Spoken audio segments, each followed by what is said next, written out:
Did you not hear me? This place is closed. No learning today about how everything happens according to the obscure calculus of an indecipherable plan.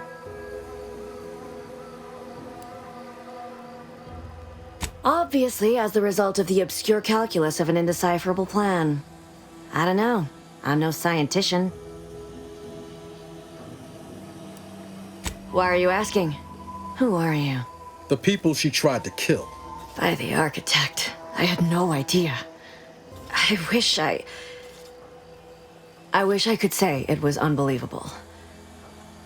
I was afraid she was becoming a danger to herself and to others. But this is horrifying. Yeah, imagine how we feel. Why don't you tell us where she is so we can make sure she ain't being a danger to herself or others?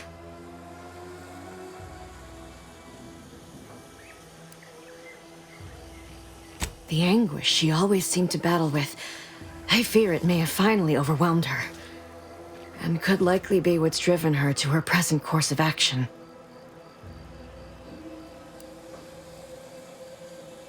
I wish I knew. It's nothing good, I can tell you that. I haven't seen her since before the corporatists invaded the island. I'm afraid she's going to do something terrible, but I just don't know what. Maybe none of this would have happened had I not introduced her to Victor.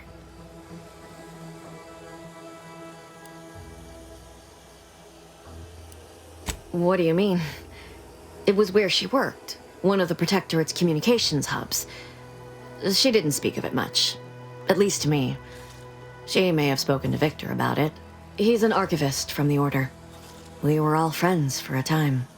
But then, shortly before the schism, they started talking to some others inside the Order. That's when things became tense. I started to become uneasy, scared, really.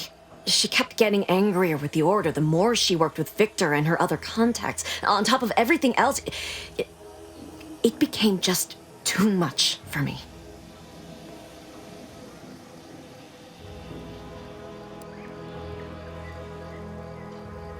No. But it had to be someone's fault, right? The Protectorate couldn't possibly have failed to safeguard the colony. And they had to answer the accusations the Order leveled at them. Among other things. For some reason, she was obsessed with the cliffhanger ending of Chapter 6. It was the one where capitalist fanatics brought complete destruction upon Arcadia. But you know how it works. It was somehow miraculously saved at the beginning of the next chapter. Didn't matter to DeVries, though. She just kept going over it and over it. Would have talked to a Crabble about it if there was no one else to listen. That, and the invasion itself, set her mind to dark things. I begged her not to go down that road again. She was so agitated when I first met her. Must have been 7, going on 8 years ago now. She never slept, didn't talk to anyone if she could avoid it. After we became friends, she began to change. Still bothered her from time to time, but I thought it mostly behind her. I couldn't watch her go back to how she'd been. Or worse. We became friends when she saved me.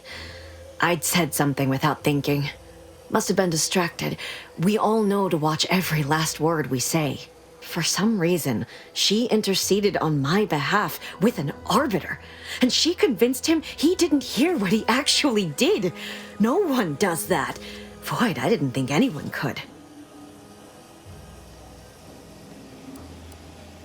We all were, originally, before the schism. But she never gave it up, even when it became illegal to even mention their name. Which was surprising with how angry she seemed to be getting with them, even as she was deep into scheming with Victor and the others. She even continued to sign her messages, "See you in the equation." It's all so confusing. She ain't the only one. It's difficult to explain. She spoke about things in unfamiliar ways. I felt her words to be freeing, at first. But slowly, I began to feel unmoored, doubting everything I ever knew. She said learning the truth of things was worth it. But now I question whether her truth was just more of her penchant to sow chaos, no matter who may be caught in her schemes. Some days I wish I'd never listened to her at all. Others, I can't help but miss her. Even with everything. Know a little something about that, too.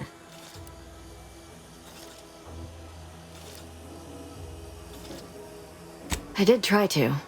Once. After the corporatists invaded Paradise Island and took over Fairfield. They seemed to let anyone in there. Some boisterous fellow even tried to recruit me.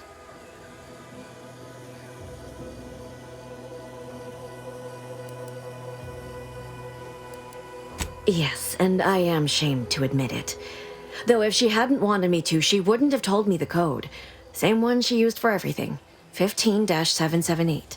That is Agent DeVries's identification code, Commander.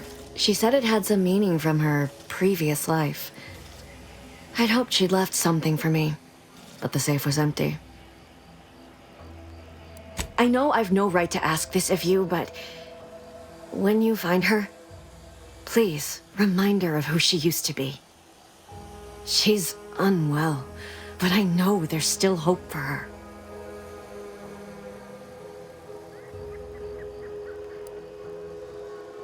That's all I can ask.